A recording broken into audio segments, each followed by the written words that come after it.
Buenos días, mi nombre es Alberto Álamos, soy de Santiago de Chile y una bendición estar aquí compartiendo con ustedes. Es grato, primera vez que vengo a Lima. Pastor Lucho García, lo conozco hace muchos años. Pastor Brian, había oído de él buenas referencias, muy buenas referencias. Llevo en la iglesia, toda mi vida. Tengo de edad, tengo 20 años, no, una broma. 51 años, casado con 4 hijas, maravillosas hijas. Una de 30 años, que es, en realidad, ella es mi cuñada, porque la recibimos con mi esposa muy pequeñita, porque mis suegros fallecieron, entonces tuvimos que hacernos cargo de ella, y es como mi hija en realidad. Ella se casó ya, y el Señor me ha dado la gran oportunidad y bendición de el próximo año, si Dios quiere, entre febrero y marzo, voy a ser abuelo. Así que maravilloso, les pido sus oraciones, porque estamos con mi esposa muy animados, entusiasmados, viviendo todo este proceso con nuestra niña. Tengo otra hija de 27 años, que está trabajando también en el ministerio. Ella trabaja en la música, con la alabanza, también con el ministerio de niños. Tengo mi otra hija de 23, que ella también sirve en la música, la alabanza. Y mi hija pequeñita de 7 años, que es, Dios me ha bendecido mucho, ¿sabe? Aparte de tener puras mujeres, adivine quién es el rey. Aparte del Señor, por supuesto. Y yo le pedí al Señor el deseo de mi corazón es que el nietecito o la nietecita que fuera hombrecito. Y mi hija se hizo ya el procedimiento médico y las ecografías, qué sé yo, esperanzado que Dios concediera la petición de mi corazón. Así que adivinen que va a ser niña. Niña. Así es que, como alguien dijo por ahí, sigo siendo el rey. No, es una bendición. Igual les pido sus oraciones por mi familia. Llevo 27 años como pastor en la iglesia en Santiago. No ha sido fácil, ha sido muy difícil. Hemos compartido con los pastores, con Brian, su esposa. Anoche les compartí algo de lo que ha significado el ministerio.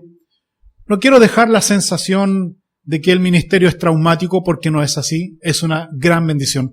De hecho, en más, se lo recomiendo. Si tú tienes el llamado de Dios en el ministerio, por favor, obedezca a Dios. No piense en las cosas que van a venir. Eso es parte del proceso de Dios, pero es maravilloso. Es algo espectacular, es muy, muy lindo el ministerio, servir a Dios. Como les digo, sirvo ahí en la iglesia, trabajo también, tengo mi trabajo secular.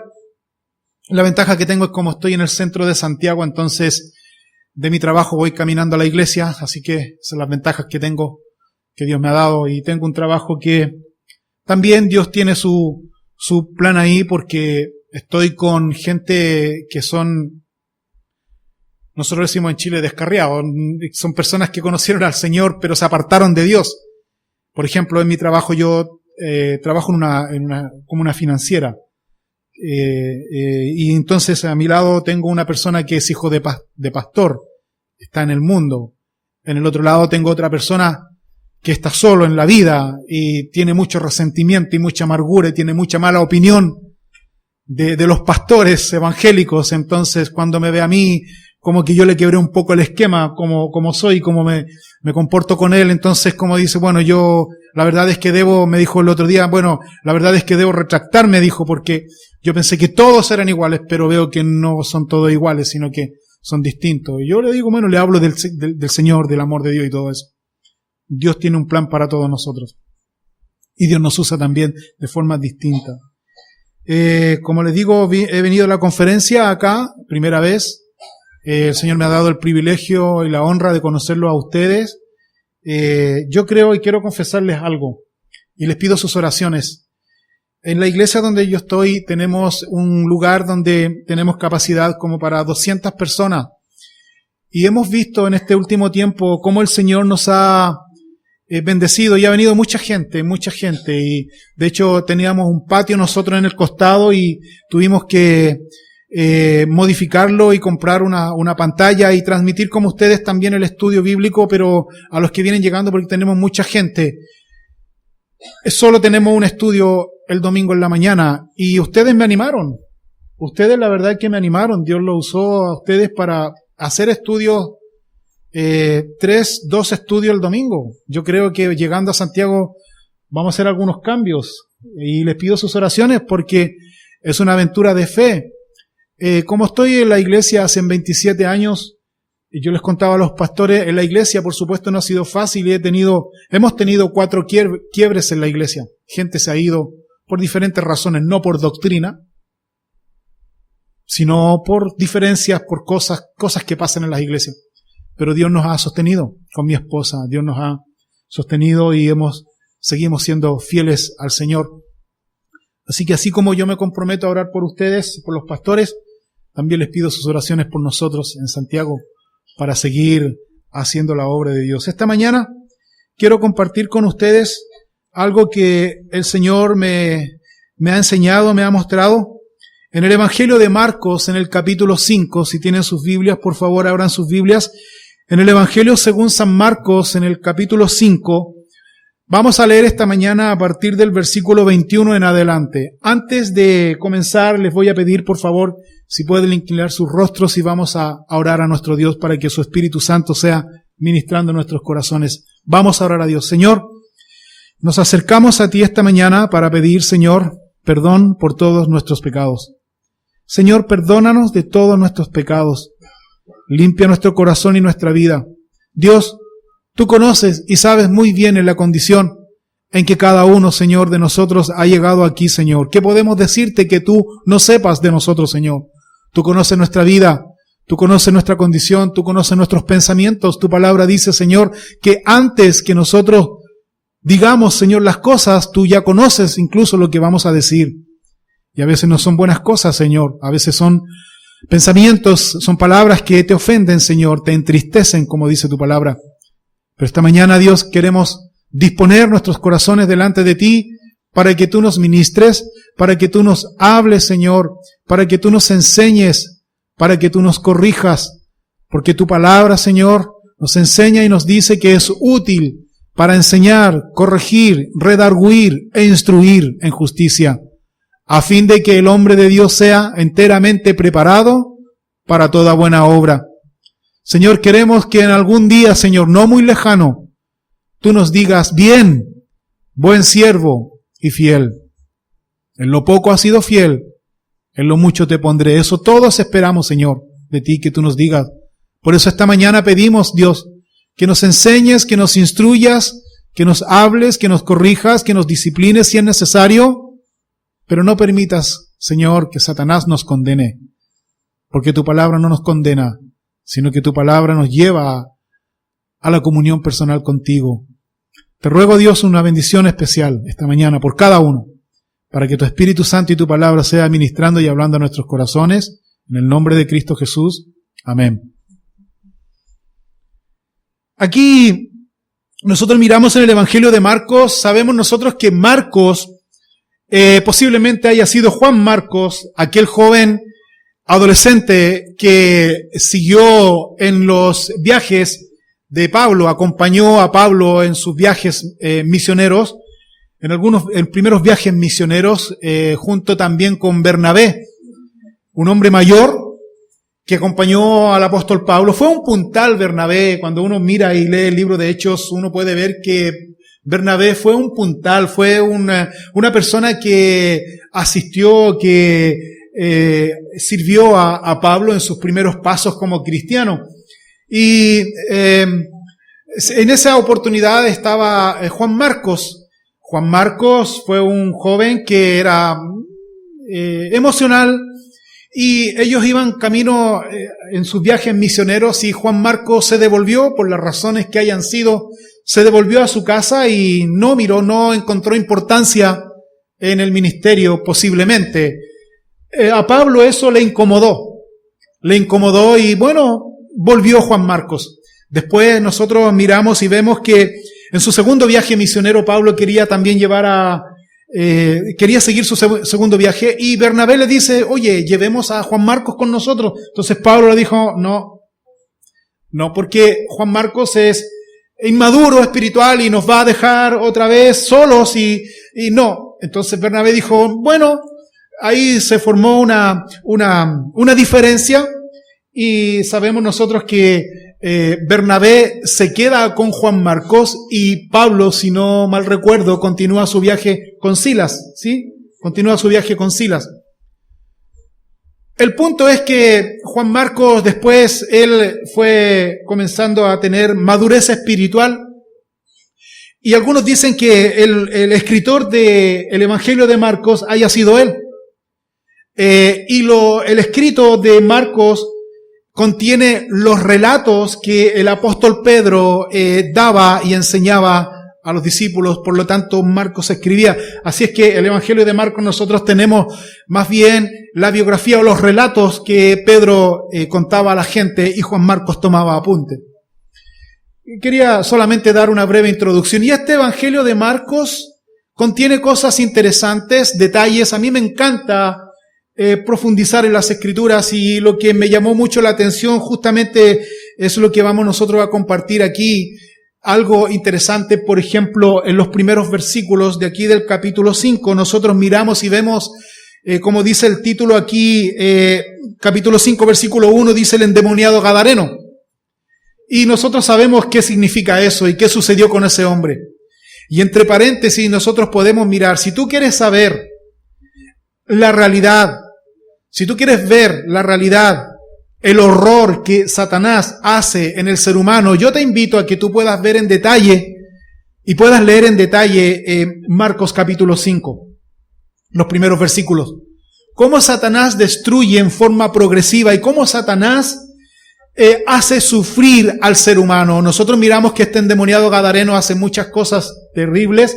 Dice que él estaba en el cementerio, entre los sepulcros, a él lo amarraban con cadenas de pies y manos y él con su fuerza rompía estas cadenas.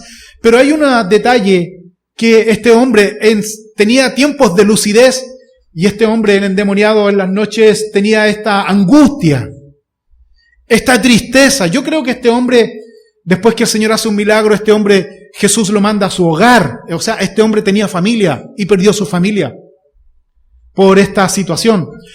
La Biblia no nos menciona y no nos dice nada cómo este hombre llegó a tener a vivir este tipo de situación. Pero sí nosotros podemos mirar y ver que Satanás sí posesionó a este hombre y no solamente un demonio, sino que tenía legiones. Bueno, el Señor hace un gran milagro en este hombre y lo envía a su casa y este hombre comienza a dar evidencias de un cambio en su hogar. Pero aquí en Marcos, en capítulo 5, versículo 21, hay una historia maravillosa que compartía con los hermanos hace un momento atrás y quiero que ustedes me acompañen ahí en la lectura. En Marcos capítulo 5, versículo 21, dice: pasando otra vez Jesús en una barca a la otra orilla, se reunió alrededor de él una gran multitud y él estaba junto al mar. Y vino uno de los principales de la sinagoga llamado Jairo y luego que le vio se postró a sus pies y le rogaba mucho, diciendo: mi hija está agonizando, ven y pon las manos sobre ella para que sea salva y vivirá. Fue pues con él y le seguía una gran multitud y le apretaban. Pero una mujer que desde hacía 12 años padecía de flujo de sangre y había sufrido mucho de muchos médicos y gastado todo lo que tenía, nada había aprovechado, antes le iba peor. Cuando oyó hablar de Jesús, vino por detrás entre la multitud y tocó su manto, porque decía: si tocare tan solamente su manto, seré salva. Y enseguida la fuente de su sangre se secó y sintió en el cuerpo que estaba sana de aquel azote. Luego Jesús, conociendo en sí mismo el poder que había salido de él, volviéndose a la multitud, dijo: ¿Quién ha tocado mis vestidos? Sus discípulos le dijeron: ¿ves que la multitud te aprieta y dices: ¿quién me ha tocado? Pero él miraba alrededor para ver quién había hecho esto. Entonces la mujer, temiendo y temblando, sabiendo lo que en ella había sido hecho, vino y se postró delante de él y le dijo toda la verdad. Y él le dijo: hija, tu fe te ha hecho salva, ve en paz y queda sana de tu azote. Mientras él aún hablaba, vinieron de casa del principal de la sinagoga diciendo: tu hija ha muerto, ¿para qué molestas más al maestro? Pero Jesús, luego que oyó lo que se decía, dijo al principal de la sinagoga: no temas, cree solamente. Y no permitió que le siguiese nadie, sino que Pedro, Jacobo y Juan, hermano de Jacobo, y vino a casa del principal de la sinagoga, y vio el alboroto y a los que lloraban y lamentaban mucho. Y entrando les dijo: ¿por qué alborotáis y lloráis? La niña no está muerta, sino duerme. Y se burlaban de él, mas él, echando fuera a todos, tomó al padre y a la madre de la niña y a los que estaban con él, y entró donde estaba la niña. Y tomando la mano de la niña le dijo: Talita cumi, que traducido es: niña, a ti te digo, levántate. Y luego la niña se levantó y andaba, pues tenía 12 años, y se espantaron grandemente. Pero él les mandó mucho que nadie lo supiese, y dijo que se le diese de comer. En primer lugar, situándonos en el contexto aquí de esta historia, de este relato que fue verídico por lo demás, nosotros observamos aquí que este Jairo, principal de la sinagoga, fue uno de los oponentes de nuestro Señor Jesucristo, cuando en una oportunidad Jesucristo entró en la sinagoga en donde se reunían los judíos el día sábado, el día de reposo. Entonces entró Jesús, como era su costumbre, y él se fijó que en la primera fila, los primeros asientos, había un hombre. Este hombre tenía un impedimento físico. Dice la Escritura que él tenía una mano seca. Entonces este hombre, yo creo que él se sentaba en los primeros asientos para escuchar la palabra de Dios, la lectura de las porciones del Antiguo Testamento. Y este hombre, en su afán por querer tener esta paz y este consuelo, porque pónganse en el lugar, nosotros que somos padres de familia, y si tenemos ese tipo de impedimento, nos va a costar buscar trabajo y todo lo que conlleva eso. Entonces, en aquella oportunidad, en aquel tiempo, era difícil también. Y este hombre, por tanto, él iba fielmente, me imagino yo, a la sinagoga para poder escuchar las enseñanzas que se daban a través de la lectura de la ley. Jesús entró y Jesús se fijó en este hombre. Y Jesús, él rompía todos los esquemas y él hace un milagro en este hombre. Entonces, los judíos tradicionales, costumbristas, legalistas, no les pareció bien lo que Jesús hizo en ese día de reposo, que es sanar a un hombre. Entonces, este principal de la sinagoga formó una comitiva que empezaron a llamar la atención al Señor Jesucristo por lo que hizo. ¿Cómo se te ocurre a ti hacer un trabajo en día de reposo? Y Jesús les enseña, bueno, ahí se creó una diferencia entre el principal de la sinagoga y algunos judíos líderes y Jesús. Este Jairo, posiblemente, algunos creen que este Jairo haya sido ese principal de la sinagoga. Y aquí pasó el tiempo y aquí Jairo tiene una situación muy difícil. Su hija de 12 años. Yo tengo una hija de 7 años. Es mi amor, es mi vida. No sin desmerecer mis hijas mayores, pero los que tenemos más de un hijo, ¿no es cierto? Queremos a todos los hijos por igual. Pero hay unas ciertas, significan para nosotros algo muy especial. No sé si me entienden, a lo mejor me estoy enredando, pero los que son padres podemos entender. Bueno, ella, mi pequeñita, yo en mi hija, con mis hijas mayores yo perdí mucho tiempo, porque yo me perdí muchos cumpleaños de ella, muchas graduaciones en sus colegios, porque el ministerio me absorbió mucho en los primeros años me absorbió mucho el ministerio y la verdad es que yo le doy gracias a Dios porque mis hijas, Dios las cubrió durante ese tiempo y mi esposa, mi amada esposa, mi linda esposa, mi santa esposa, no encuentro más palabras para decirle, ella cumplió en cierta manera ese rol de idónea, como dice la Escritura, y ella cubría esa parte y ella siempre me mantenía al tanto con mis hijas.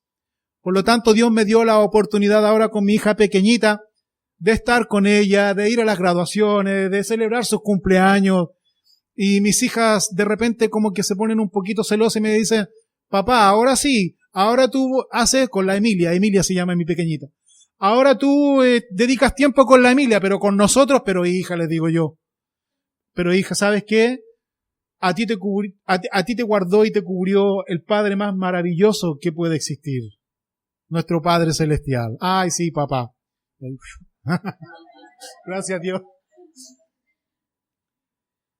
Por tanto, el punto es aquí que me imagino yo y me pongo, no quiero decir los zapatos porque en ese tiempo no había zapatos, en las sandalias de Jairo.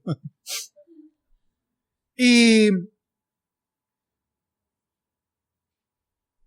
yo quería aquí compartir algo muy personal con ustedes porque una de mis hijas mayores, ella se le detectó una nódulo en la hipófisis, aquí atrás, y eso a ella le significó mucho desorden hormonal, y también su estado de ánimo cambiaba, qué sé yo, etcétera. Entonces, mi esposa la llevó al médico y todo eso, y le detectaron esto. Y tuvieron que hacerle una serie de exámenes para poder detectar dónde estaba alojado ese pequeño nódulo que tenía ahí. Y uno de los exámenes que yo pensé que era un examen de entrar y salir, que era una especie de escáner, una cosa así que le iban a hacer para detectar, qué sé yo, con toda la tecnología y todo eso, pero no era así. Y de hecho, es más, el examen que tenían que hacerle era más complicado que la misma operación. Y bueno, la llevaron al médico, qué sé yo, y la tuvieron un día. Y yo fui a visitarla después de mi trabajo porque daban tiempo, 1 hora para poder visitarla. Yo ahí me preocupé porque eso dije, esto no es normal. Bueno, en una oportunidad fui a verla con mi esposa y entramos y cuando yo voy entrando al lugar donde ella estaba, me doy cuenta que los enfermeros me decían, oiga, usted tiene que ponerse este delantal. Ah, ya. Usted tiene que ponerse una mascarilla. Usted tiene que lavarse las manos bien con alcohol, qué sé yo. Dije, ¿pero por qué tanto? Si es un examen. No, es que es un área restringida. ¿Ah? Voy entrando al lugar y me voy dando cuenta que hay muchas maquinarias, muchas cosas, muchos, qué sé yo, monitor y todo el tema, y voy viendo y veo a mi hija acostada en una camilla, con sondas por todos lados, sedada, con un monitor que estaba monitoreando su corazón, ¿sabes qué? Y con un suero, todo lo que nosotros estamos acostumbrados y sabemos que eso hay en los hospitales. Sinceramente, hermanos, yo me quebranté cuando vi a mi hija en esa condición y lloré. Porque uno como pastor está siempre acostumbrado a animar a otros que confíen, que crean en Dios, pero es muy distinto cuando uno está viviendo esa situación. Es muy distinto, yo lo pude comprobar. Yo no hallé qué hacer, de verdad, y uno siempre está acostumbrado a hablar a otros y mira, el Señor dice esto, no desmayes, confía en Dios, Dios te va a ayudar, aférrate al Señor, pero cuando a uno le sucede, tú no tienes a nadie. Y lloré, y mi hija me vio, me dijo, papá, ¿estás bien? Sí, hija, estoy bien, tranquila, no te preocupes, estoy bien. Tuve que darme vuelta para secarme las lágrimas porque no quería que mi hija me viera llorando, si yo iba a consolarla, se supone. Papá, pero ¿estáis bien, de verdad? Porque mis hijas me conocen. Sí, hija, tranquila, estoy bien. ¿Tú cómo estás? ¿Estás bien? Sí, estoy bien, papá. Papá, pero de verdad. Hija, estoy bien, tranquila, mire. Va a venir tu mamá y va a estar bien, qué sé yo. Hija, ¿puedo orar por ti? Quiero orar por ti. Sí, papá. Y oré al Señor, qué sé yo, aguantando mi. No quería llorar delante de ella. Terminamos. Papá, ¿estás bien? Papá, quédate tranquilo, me dijo. Quédate tranquilo, papá. Va a estar todo bien. Sí, hija, no te preocupes, yo estoy tranquilo, no te preocupes. Papá, ¿de verdad? Bueno. Hija, no te preocupes, va a venir la mamá. Voy a llamar a la mamá para que venga y te vea. Yo salí llorando de ahí. Mi esposa subió, me dijo, Albert me dijo, ¿estáis bien? Sí, amor, estoy bien. Albert me dijo, si quieres llorar, ahí hay un jardín.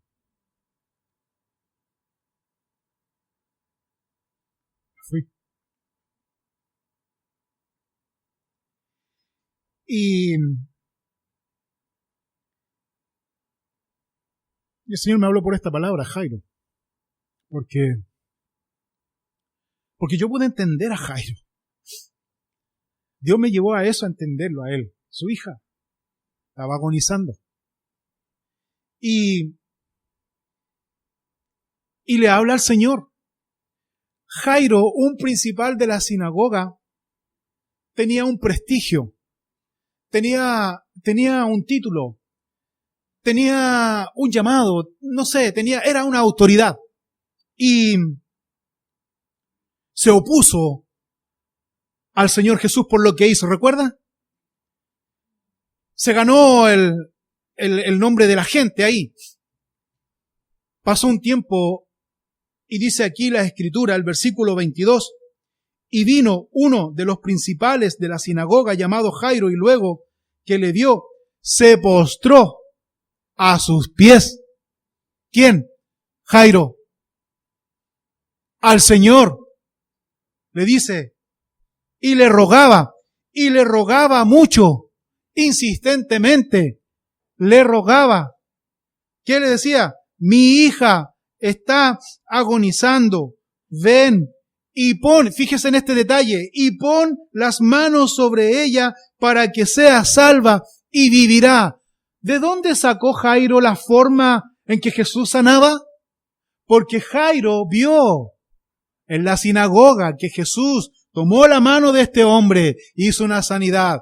Jairo quedó con ese precedente en su mente y Jairo dice, Señor, ven y pon las manos sobre ella para que sea salva y vivirá. Versículo 24, fue pues con él y le seguía una gran multitud y le apretaban. Aquí me quiero detener antes de pasar adelante, más adelante, porque aquí Jesús da una muestra de que él no era rencoroso. Jesús muy bien podría haber dicho, tal vez como yo, a Jairo, Jairo, así que tienes a tu hija enferma. Mira tú, ¿te acuerdas cuando yo hice la sanidad al hombre que tú te opusiste? Y aquí te quería ver, así te quería ver. Mira, y no sé, mira, saca una hora con Pedro para ver cuándo puedo ir a ver a tu hija porque mira la gente, tengo mucha gente y estoy muy ocupado. Podría Jesús haberlo hecho, podría haberlo hecho. En la lógica humana, podría haberlo hecho. Pero Jesús no lo hizo. Jesús podría pasar por alto la enfermedad de mi hija, porque yo soy pecador,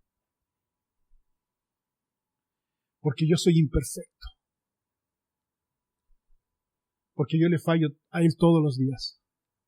Y Él podría aplicar esa ley en mí, pero no lo hizo. Con Jairo tampoco. Porque Dios es un Dios de misericordia, de gracia. Y aquí dice el versículo 24, fue pues con él.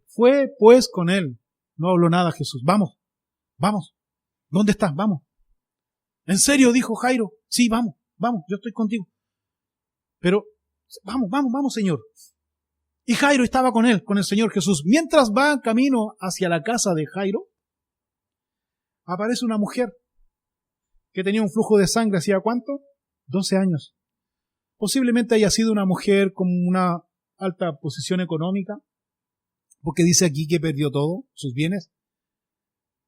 Y perdió todos sus bienes. Fíjese, esto me llama mucho la atención. Si hay alguien que es médico aquí, por favor, no es nada personal. Nada personal. solamente quiero remitirme a lo que dice aquí la Escritura. Dice el versículo 26 que esta mujer que padecía este flujo de sangre había sufrido mucho de muchos médicos. Allá en Chile la medicina es terrible, hermano. De verdad. ¿Cómo abusan con la gente? ¿Cómo sacan dinero a la gente? Es terrible. No sé acá, pero allá por lo menos yo vivo cerca de un lugar público. Es terrible. Y por eso puedo entender aquí, dice, había sufrido mucho de muchos médicos. Cuando dice había sufrido mucho de muchos médicos, me imagino, bueno, ¿qué le hicieron a esta pobre mujer? ¿Sabes qué le hicieron? ¿Por qué aquí Marcos dice que había sufrido mucho de muchos médicos? Porque estos médicos siempre le dieron falsas esperanzas posiblemente a esta mujer. No, mira, haz esto, tómate esta hierbita, tómate esta pildorita, tómate esta agüita en cada periodo de tiempo y va a estar pero espectacular. ¿Cuánto me sale la consulta? La consulta te sale tanto. Los remedios te salen tanto. Y así esta mujer fue. Voy a hacer esto. Perdió todo. Más encima la religión no la favorecía porque la mujer en esta condición de flujo de sangre era considerada como una mujer inmunda. Pero esta mujer, como había oído de Jesús y todos estaban ahí apretando a Jesús, las multitudes, esta mujer dijo, si yo solamente ya lo he perdido todo, ¿qué más me queda? Total, me han dado tantas falsas esperanzas que a lo mejor entre comillas, curandero, Jesús de Nazaret puede hacer algo porque yo he escuchado que ha hecho milagros, tal vez pueda hacer algo en mí, no sé. Esta mujer creyó. Por tanto, esta mujer dijo, bueno, si yo solo lograre tocar el borde de su vestido, yo voy a ser sana. La multitud estaba rodeando a Jesús. Esta mujer, como pudo, se metió entre la gente. La gente no era muy amable porque yo creo que la gente le decía, una mujer inmunda, sale para allá y todo, haciendo este tipo de diferencias con ella. Yo creo que esta mujer, pienso yo, no dice la Biblia, pero creo yo, situado en el contexto de esta mujer, yo creo que se tropezó y cayó. Pienso yo, y en esa caída esta mujer yo creo que estiró su mano por última vez y dijo, si logro, entre medio de las piernas. ¿Usted ha tenido esa experiencia, esa horrible experiencia de caerse en medio de multitudes? A mí me pasó. A mí me pasó. Y cuando uno está en el suelo, uno ve todas las piernas y las pantorrillas flacas.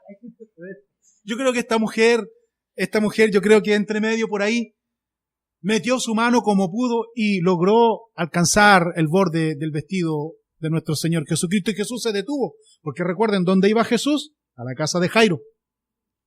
Jesús se detuvo y dijo, ¿qué pasó? Dijo, alguien me tocó. Y los discípulos miran y Señor, se miran entre ellos y Señor, todos te están apretando, Señor. Y tú dices, alguien me tocó. No, dice, es que poder, virtud salió de mí. Alguien me tocó. Dice Marcos aquí que Jesús miró alrededor, miró él alrededor. En esa mirada, Jesús sabía a quién le tocó. Él sabía, él tenía muy claro. Pero me encanta este detalle que Marcos menciona aquí y que a Pedro le llamó la atención, porque recuerden que Pedro está relatando y Marcos está escribiendo.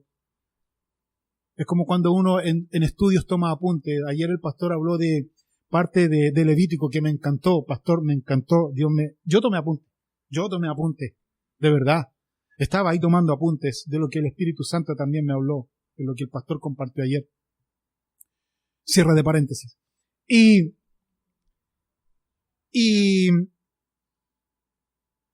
estos hombres quedaron como sorprendidos y Jesús miró alrededor. Como hoy día, como esta mañana, Jesús también está mirando aquí alrededor. Él está mirando tu corazón. Él sabe quién tú eres.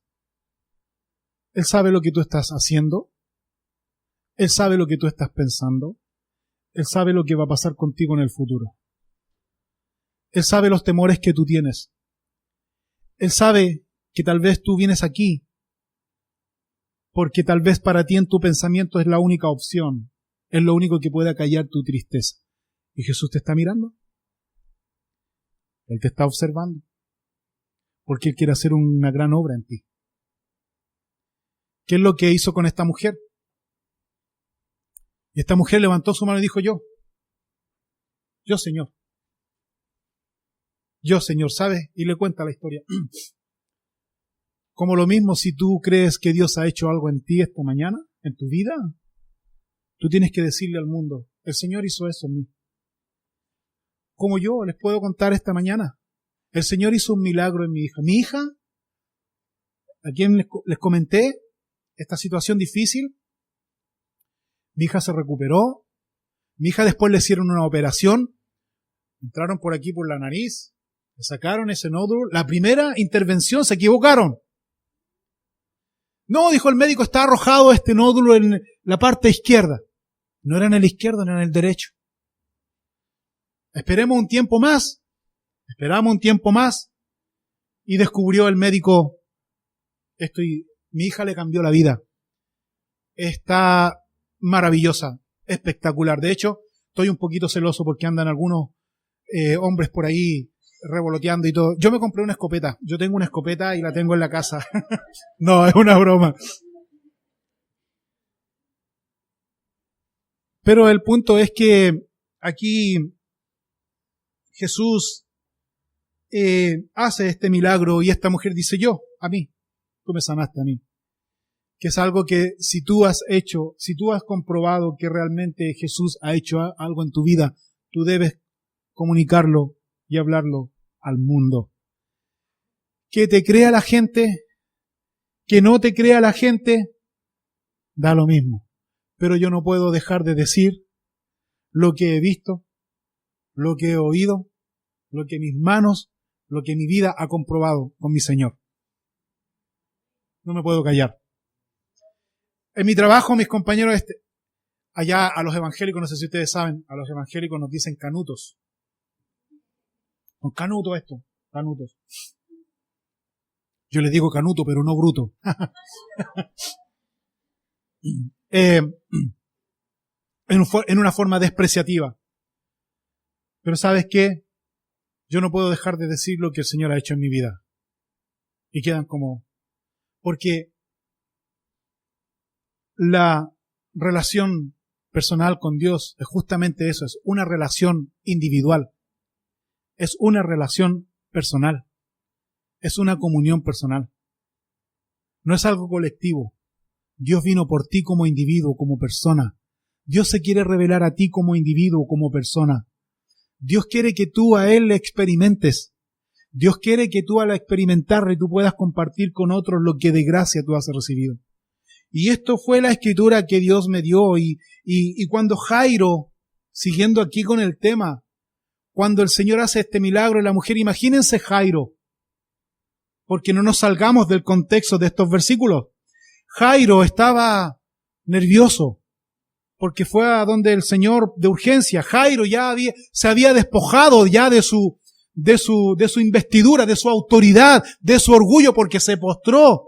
Y aquí está viendo que el hecho de postrarse, él está pensando, tal vez está diciendo, fue en vano, porque el Señor parece que no me pone atención. Parece que para el Señor no es urgente lo de mi hija. Y muchas veces nosotros cuando venimos al Señor y nos humillamos a Él y nos postramos a Él, muchas veces también nos vienen esos pensamientos, pero el Señor parece que hace milagros, parece allá en la otra persona, y yo que me postré, yo que me renuncié a mi vida, yo que di mi vida por Él, no mi vida, pero yo dejé muchas cosas por Él, y parece que no me pone atención. Yo creo que Jairo estaba así. ¿Cuántos de ustedes también posiblemente estén así como Jairo? La diferencia es que Jairo no dijo nada. Él estaba llevando tal vez este pensamiento en su corazón, en su vida.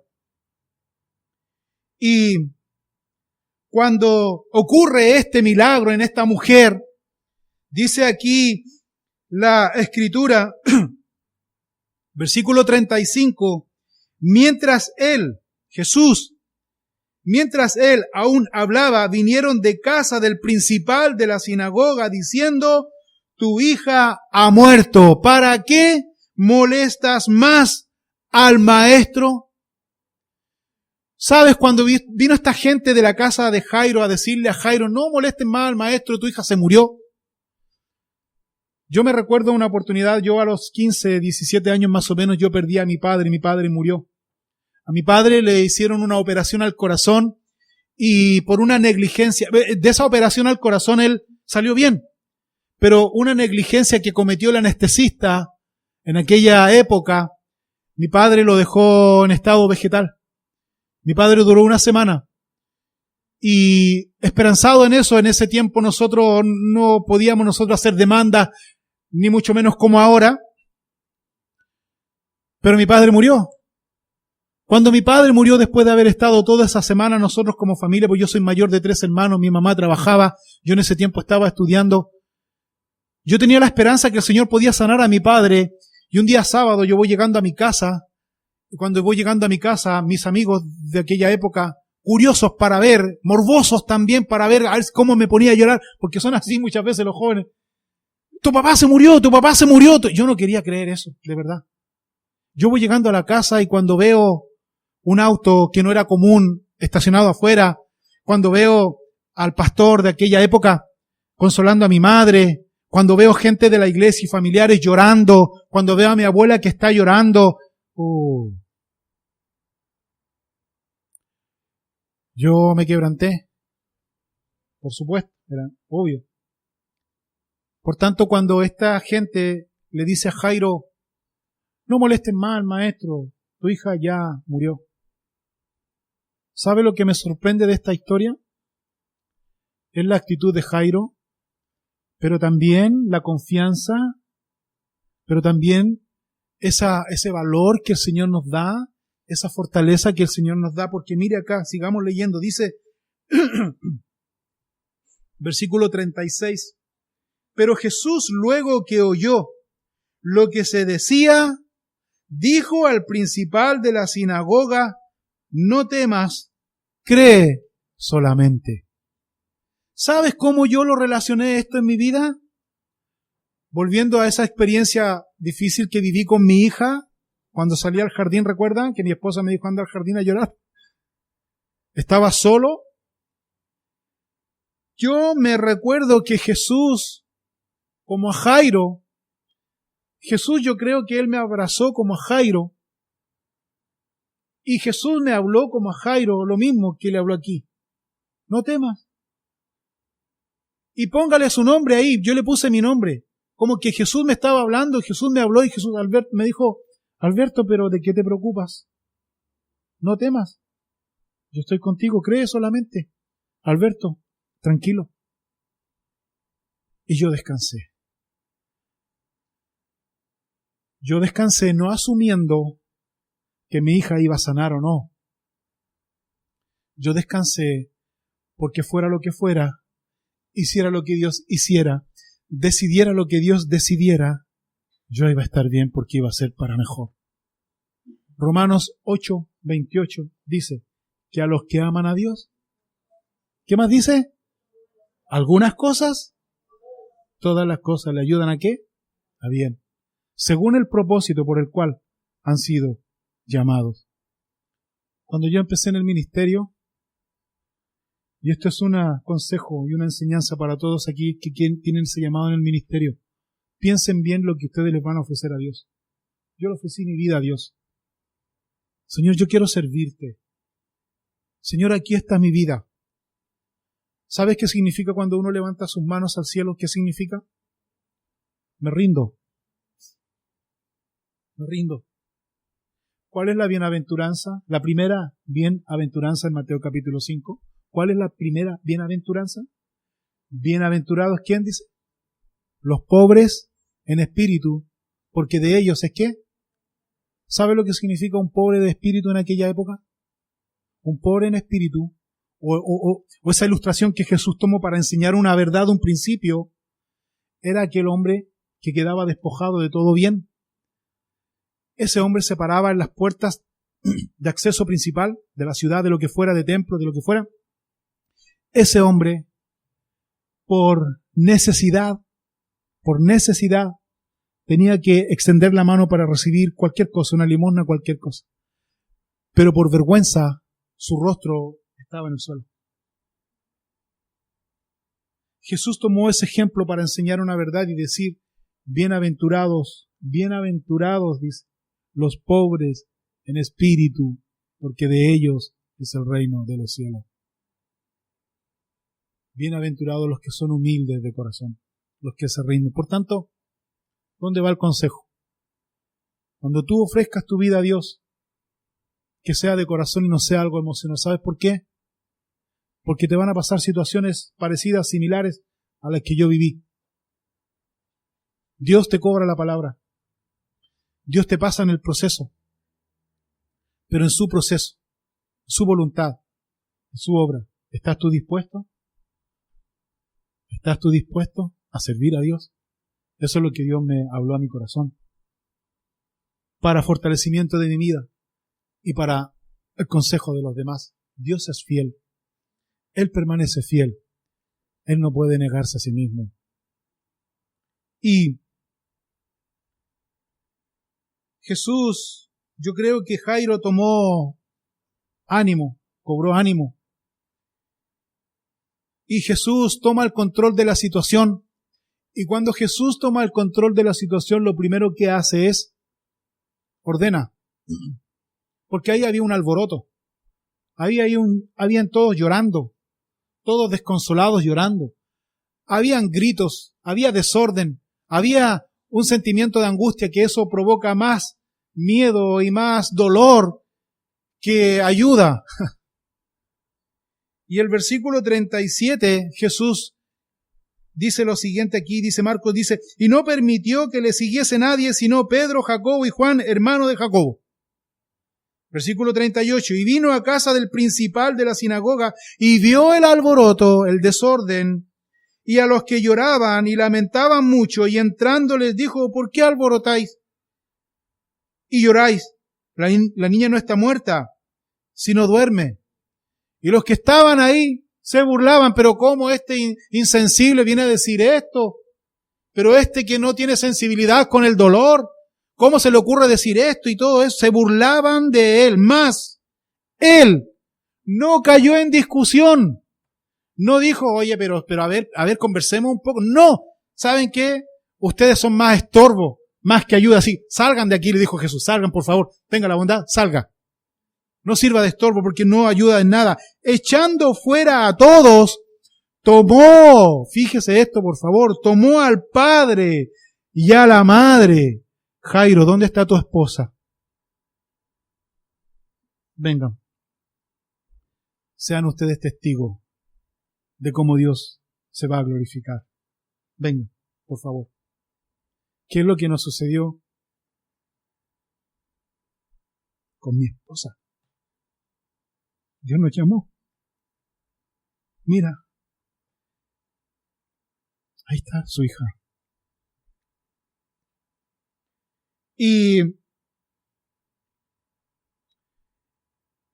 dice,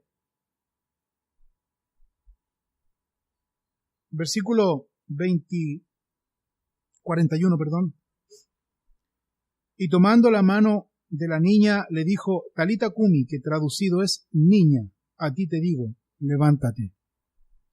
Y luego la niña se levantó y andaba, pues tenía 12 años, y se espantaron, se asombraron grandemente, pero él les mandó mucho que nadie lo supiese y dijo que se le diese de comer. Ese es el Dios real, personal, que tú y yo servimos. Cuando cantábamos esta hermosa alabanza, tengo 10.000 razones para adorar. ¿Sabes qué? Yo tengo más de 10.000 razones para servir a mi Dios. Muchas razones. Muchas razones. De verdad. Porque mi Dios ha sido realmente maravilloso en mi vida. ¿Puedes decir tú lo mismo esta mañana? ¿Puedes decir que su Dios es real? Puedes tú decir y experimentar que Dios es personal, porque Dios vino por ti. Jesús dio su vida por ti y por mí, no en forma colectiva. Jesús murió por ti, por mí, como individuo. Juan dice en una de sus cartas, dice, porque no podemos dejar de decir lo que hemos visto, lo que hemos oído, lo que nuestras manos han palpado, tocante al Verbo divino. Te vas a morir, Juan. Te mueres, Juan. Si tú niegas a Jesús, yo no voy a negar. Mátenme si quiere, pero yo no voy a negar al que me dio la vida. Yo no lo voy a hacer. ¿Puedes tú decir lo mismo esta mañana?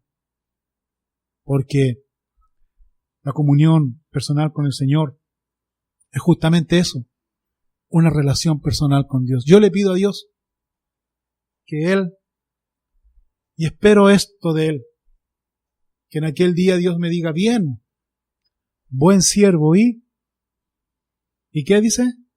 Y fiel. ¿Tú esperas eso? Yo espero eso. Bien, buen siervo y fiel. En lo poco has sido fiel. En lo mucho te pondré. ¿Qué es ser fiel en lo poco? ¿Te has puesto a pensar en eso? Algunos dicen ser fiel en lo poco es servir ¿cómo se llama? El juguito que hacen aquí en Koinonia. Yo voy a ser fiel en eso. Otros dicen, no, fiel, la guitarra. Yo toco la guitarra, toco instrumentos y fiel. Otros dicen, no, yo ser fiel es cuando el pastor Brian me da una responsabilidad. Fiel al pastor Brian. Fiel. Ahí. Que entre paréntesis ustedes tienen que orar por sus pastores. Tienen que ser fieles a Dios y fieles y leales a sus pastores. De verdad. Tienen que amarlos. Porque un pastor ve y observa lo que la congregación o las ovejas no ven. Un pastor, a veces dirigido por el Espíritu Santo, toma ciertas determinaciones que si le explica a la oveja no lo va a entender, pero la oveja a veces se daña, ¿me entiende? Y hace comentario y todo eso. Usted tiene que ver al Espíritu de Dios, el Espíritu Santo, en la vida de su pastor.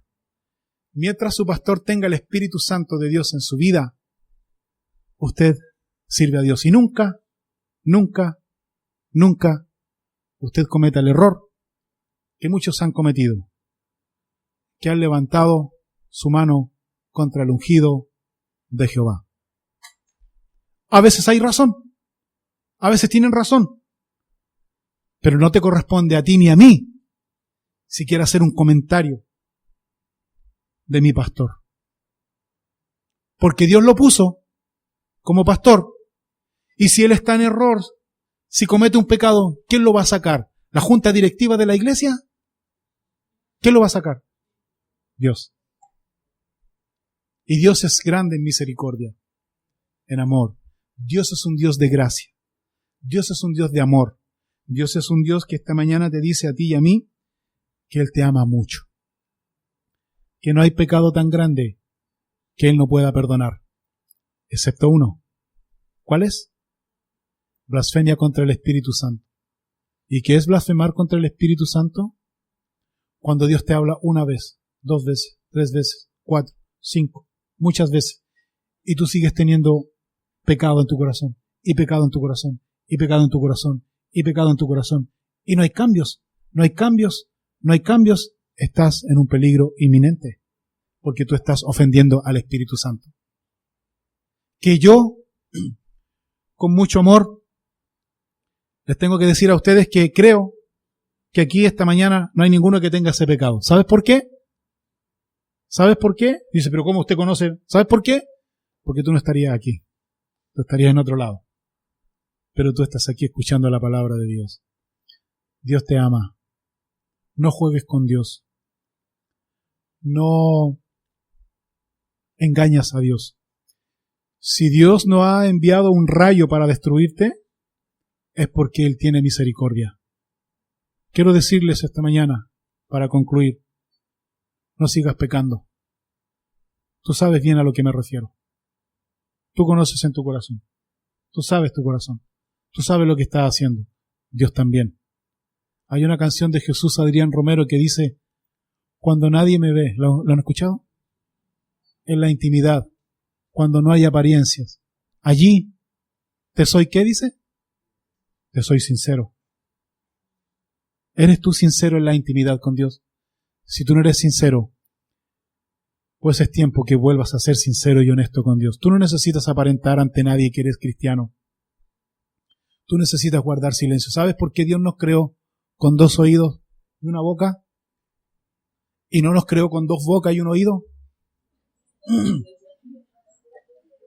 Para escuchar más la voz de Dios y hablar menos.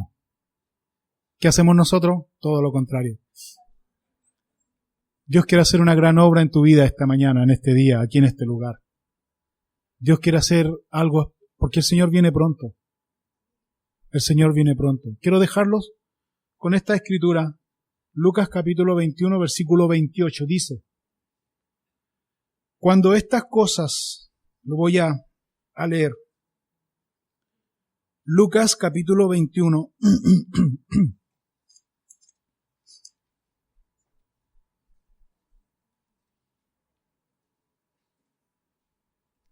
Lucas capítulo 21, versículo 28, Jesús dijo,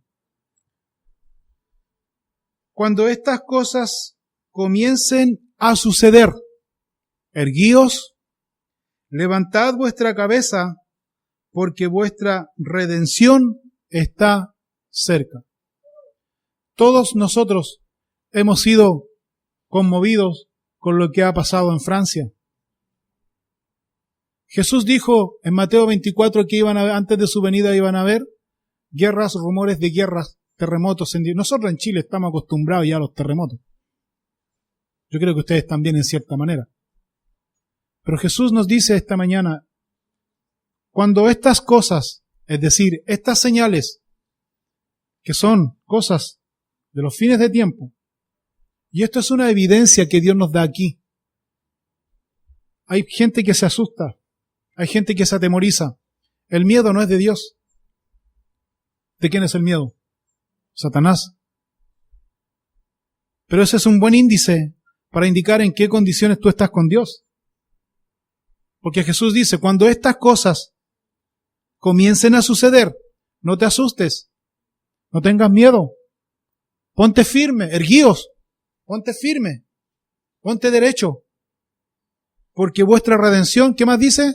Está cerca. ¿Escuchas? ¿Conoces la voz de tu pastor? Porque aparte de que somos siervos de Dios, nuestro principal pastor, ¿quién es? Nuestro Señor Jesucristo. Jesús dijo, yo soy el buen pastor. El buen pastor su vida da por las ovejas. Ellas oyen mi voz y las mías me conocen. ¿Conoces tú la voz de tu pastor? ¿Cómo tú puedes identificar la voz de tu pastor? Aquí tu pastor te habla a tu corazón. Por eso Jesús siempre decía, el que tiene oídos para oír, ¿qué más decía? No se refiere a estos oídos. ¿A qué oídos se refieren? El corazón. Que Dios les bendiga